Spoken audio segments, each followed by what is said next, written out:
Hello guys, welcome to the channel. Today we're going to be talking about how to level up your mercenaries quickly. And I'm going to do it in 3 sections, using a free-to-play composition and then using 2 compositions that do require legendaries. And for the most part, most of you won't have access to these without having spent some money in the game. So there is a free-to-play option, and there are 2 relatively good combos when it comes to pay-to-win. I'll call it pay-to-win. So we're going to start off with the free-to-play combo. So this is my leveling comp here. This actually includes both my pay-to-win and my free-to-play combo. But essentially, my free-to-play combo is Cariel, Samuro, and Xyrella. These are mercenaries that you're going to get very early on, and they are very strong as a little 3 combo. The main reason I like to use these 3 together is because they can basically clear any PvE content in the game, and the combo of Samuro and Xyrella will clear off mercenaries or like enemies very quickly. So I'm going to go show you that in a run now. But the other combo that I'm going to talk about afterwards is Ragnaros, Millhouse, and Cariel, and we'll talk about that one in a moment too. So we're going to do a quick run of this Fallen Guardians. I'm going to use my leveling comp. Yep. And okay, pretty easy one. We're just going to do this ancient. I'm going to show you exactly kind of like how this combo is supposed to work. This is a really good, like, it's a pretty strong starting PvP comp. You can use it in PvP. And it's a pretty strong leveling comp for the same reason as well. So what you do is I usually always put Cariel on the left, and then put Blademaster Samuro in the middle, and I put Xyrella here. The reason is you're going to taunt Cariel, and if any of these have an ability that attacks the target next to them, you kind of want Blademaster Samuro to take the damage, and you want to protect Xyrella as much as possible. And I'm going to be honest with you, you use the equivalent of 3 skills all the time. You taunt, you then attack the target, and then you just do that. This can very easily handle slightly harder mercenaries than this. You can see, pretty much you just one-shot and you sort of level up Samuro. And that's the reason why we put Samuro in the middle here, is we don't want Xyrella to get hit. And now, once we've got the taunt up, you can start using Cariel to attack. It's fine. This will clear the entire thing anyway. And this is just like a really simple way of basically clearing any challenge in the game. I clear most entire bounties right now with these 3 characters because they're just super strong, and most of my like legendary characters are not that strong or not strong enough to do it as much. So I've got like a very high level Xyrella, like I've got max level Xyrella, max level Samuro, and max level Cariel, and it's really solid. And also, as you can see, you actually get some really great treasures that make this even easier. Blinding Luminance also affects the target's neighbor. So another pretty good one to do is Ragnaros. This is one that's a bit more pay to win. Millhouse and Cariel. The only combo that you really care about is the combo between Ragnaros and Millhouse. And I'm going to show you kind of exactly how it works. It's pretty easy. What we do is we do this. We use Die Insects and we use Arcane Explosion. And essentially, it is a one-hit kill for the most part. So Arcane Explosion lands. Obviously, these guys end up hitting. A lot of the time, they'll end up just like face tanking, and then you watch as Die Insects goes through, resets every single time, and clears the entire board. And that is like one of the easiest ways to just power farm through PvE encounters. You have to be a little bit aware that if you want to ensure like you've got to be a little aware, sorry, I kind of lost my train of thought in the middle of that sentence, that they need to be under a certain threshold of health to ensure that you get the one-shot most of the time. Like, especially when you're going up against multiple protectors, it's really good for Millhouse because he's going to do a lot of damage to begin with, and especially fighters as well for Die Insects. But obviously, because Die Insects is random, you need to ensure that at least most of the time, they drop below a 22 health threshold to begin with. So like here, they didn't drop below a 22 health threshold, mostly because I don't have a lot of the relevant items. However, they did face tank Cariel, which has allowed me to clear them up in one shot. There is an item that boosts Millhouse's Arcane Explosion damage, and there's an item that boosts the fire damage that Ragnaros does, but that's quite a hard one to get. Millhouse, however, does get a item that boosts his Arcane Explosion damage, and all you need for that is level 30. So again here, what we're going to do is we're going to taunt, Die Insects, and Arcane Explosion. Once you get that item, it really boosts Arcane Explosion's damage and basically allows you to one-shot a significant number of these encounters. And also there are items that like boost arcane damage and fire damage, the treasures that you get when you go throughout these expeditions. And as you can see, this is Felwood, not quite level 30 because obviously my Ragnaros and my Millhouse are below level 30 right now, but it's really easy to just like one-shot most of these encounters. The only hard one you're going to get to is when you get to the boss. Obviously, that's not going to be a one-shot. Unfortunately, I'm getting a load of treasures for, for units that are not currently on my board.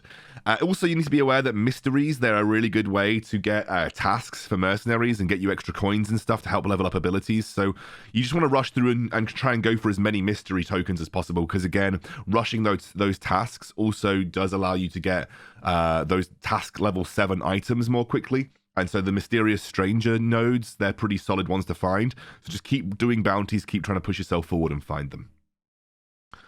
I also want to note that even if you don't get it on the first try, like this one here, there are some very high HP targets, and it's going to be a bit hit or miss. No, should be able to do it with Cariel. But even if you don't get the first try at the first turn kill, you just rinse and repeat those abilities, and Cariel should be able to tank for 2 or 3 turns without having, to sort of worry about Millhouse or Ragnaros getting blown up.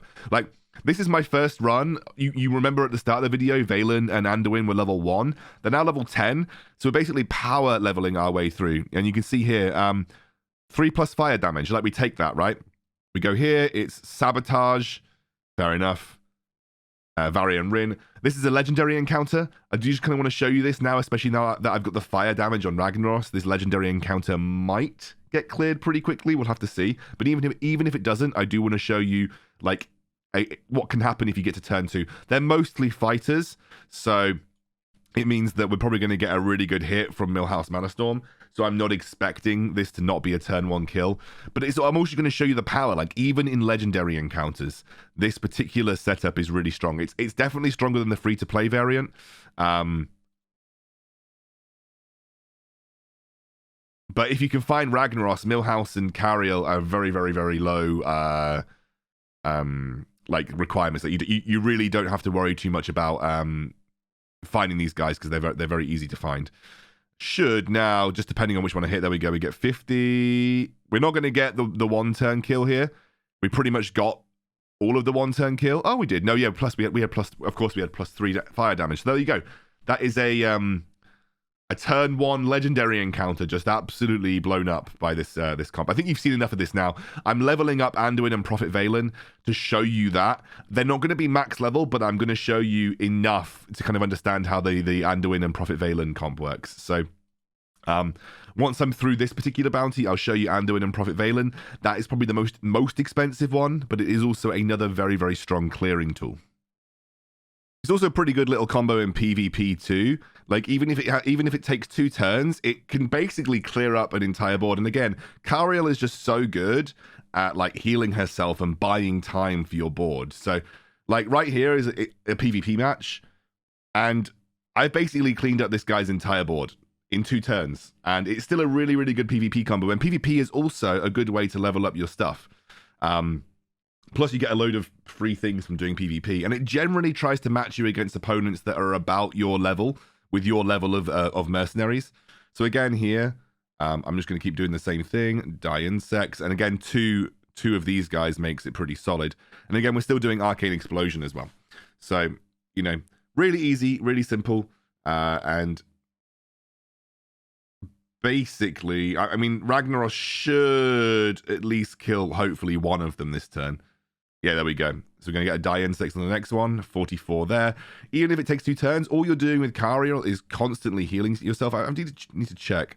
I mean, that's 15 health. That's 12 health. The problem is I need to check, obviously, like, they might hit her first. So it's always safer to go for that one. But these guys, you can also do Greater Arcane Missiles if you want. But I just like Arcane Explosion because it's consistent. Also, it just means that when you've got 3 guys left, Arcane Explosion's guaranteed to hit all of them, whereas Greater Arcane Missiles might not hit all of them. Although in this particular context, Greater Arcane Missiles might have actually been the better one. But we've just cleaned up an entire PvP game with this combo. Cariel constantly protecting herself, and then my my other two just cleaning up the entire board. It's a really, really strong combo.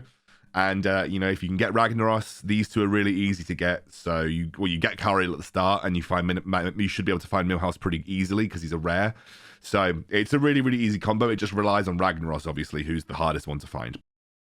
So, I don't actually have enough to kind of make this combo work. So, even me, who's spent a ridiculous amount of money on this game, does not have enough to actually make this combo work in practice. A couple of reasons why.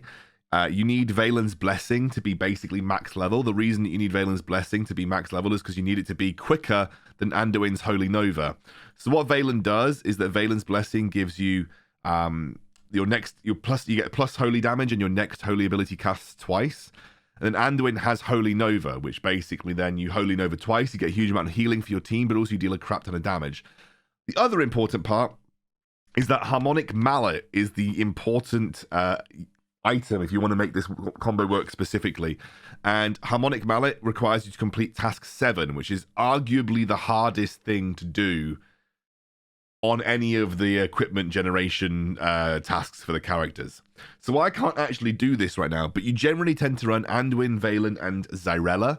And essentially it's a 3-caster comp, and you just wait one turn by healing everyone up and making sure you don't die, and then you go Valen's Blessing into Holy Nova, and boom, Bob's your uncle. You have got a double cast on Holy Nova, and it does a crap ton of damage. So it's a really, really good combo. Unfortunately, I legitimately don't even have the tokens on Valen to get Valen's Blessing to a high enough level. And I think which one of these is important.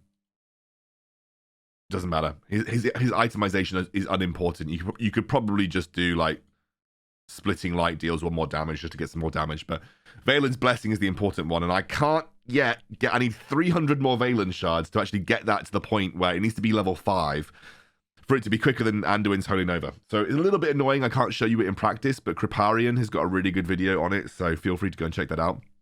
But this is the last combo. It's Anduin, Valen, and then usually Zyrella, because she has healing as well, and you basically just out-sustain anybody, and she's got a bit of damage. But also, you could run it with Kariel if you wanted to protect the Anduin and Valen combo. Really, the only important part is the Anduin and Valen combo. You can kind of put that with anyone else. You could even put it with Ragnaros if you wanted. Like, you could run Anduin, Valen, then Ragnaros.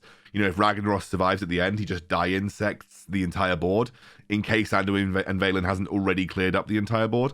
But I've seen a lot of people run them with Zyrella. So that's like the last combo that you can run.